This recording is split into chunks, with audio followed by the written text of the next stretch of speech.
स्वागत है दोस्तों इसरो रिवॉल्यूशन के पार्ट 2 में। अगर आपने पार्ट 1 को नहीं देखा है तो पहले आप पार्ट 1 को देखें, क्योंकि उसमें आपको ऐसी ऐसी बातें बताई गई है जिनको आपने कभी नहीं सुना होगा। क्योंकि उस वीडियो में हमने इसरो के फर्स्ट सैटेलाइट आर्यभट्ट से लेकर चंद्रयान 1 तक के मिशन को एक्सप्लेन किया है, इसलिए वे वीडियो देखना बहुत जरूरी हो जाता है। इसके बाद आता है साल 2014 मंगलयान मिशन, जो इसरो का एक ऐतिहासिक स्पेस मिशन के रूप में जाना जाता है। इस मिशन ने पूरी दुनिया को भारत की तरफ देखने के लिए मजबूर कर दिया था। दरअसल इसकी सफलता के बाद भारत ऐसा पहला देश बन गया था जिसने पहले ही प्रयास में अपना मिशन पूरा किया था।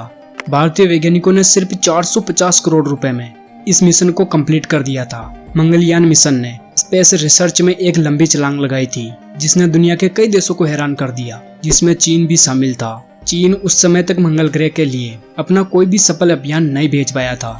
इसके साथ भारत ने दुनिया को ये भी समझा दिया कि वे अपनी आत्मनिर्भरता टेक्नोलॉजी के जरिए स्पेस में बहुत दूर तक जा सकता है। लेकिन इसी बीच कुछ ऐसा होता है जिसने सभी भारतीयों को गुस्सा होने पर मजबूर कर दिया। हुआ कुछ ऐसा, जब मंगलयान सफल हुआ था तब न्यूयॉर्क टाइम्स के एक आर्टिकल में कुछ ऐसा कार्टून छपा था जिसमें साफ देखा जा सकता है कि भारतीय वैज्ञानिक लाइट स्पेस क्लब के रूम के बाहर भैंस लेकर खड़े हैं। उस समय इस आर्टिकल की कितनी बुराई की गई है ये पता लगाना बहुत ही मुश्किल है, क्योंकि 2023 के मुकाबले 2014 में इंटरनेट सुविधा बहुत ही कम थी। इस वजह से इस आर्टिकल पर ज्यादा ध्यान भी नहीं दिया गया। 15 फरवरी 2017 को सुबह 8:28 पर 104 सैटेलाइट को सिंगल रॉकेट से लॉन्च करके भारत ने एक इतिहास बना दिया। इसरो ने यह कारनामा PSLV C-37 रॉकेट को लॉन्च करके किया था।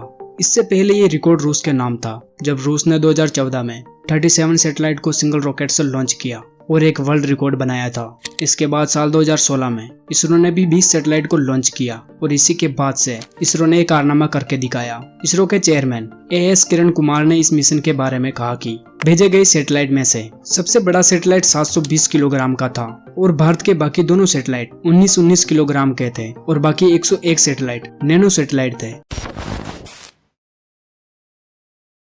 चंद्रयान 2 भारत का दूसरा लूनार मिशन था और ये मून के साउथ पोल पर रिसर्च करने के लिए लॉन्च किया गया था और साउथ पोल पर आज तक कोई भी देश नहीं पहुंच पाया था। पहले चंद्रयान 2 को 2011 में लॉन्च किया जाना था और रशियन लैंडर और रोवर को चांद पर लेकर जाना था, लेकिन इसी बीच रशिया ने किसी कारणवश इनको देने से मना कर दिया, जिस वजह से इंडिया को खुद ही रोवर और लैंडर बनाना पड़ा, जिसमें इंडिया को 8 साल से भी ज्यादा वक्त लग गया। फिर चंद्रयान 2 को लॉन्च किया जाता है 22 जुलाई 2019 को आंध्र प्रदेश के श्रीहरिकोटा से। लेकिन अंतरिक्ष एजेंसी के चांद पर लैंडिंग से पहले विक्रम लैंडर से संपर्क टूट जाता है और अगर उस वक्त ये सफलतापूर्वक चांद पर उतर जाता तो भारत उन देशों में शामिल हो जाता जो चांद पर पहुंच चुके हैं। चंद्रयान 2 का विक्रम लैंडर 55 डिग्री की जगह 410 डिग्री तक झुक चुका था। इसकी वजह से चंद्रमा पर उतरने से पहले ही वो संपर्क से बाहर हो गया। लैंडर जब लैंडिंग की सतह से सिर्फ 400 मीटर की दूरी पर था तभी संपर्क टूट गया और वह चंद्रमा पर क्रैश हो गया, जिससे पूरे भारत देश को बहुत ही बड़ा झटका लगा और वह पल आज भी हमारे आंखों के सामने आता है तो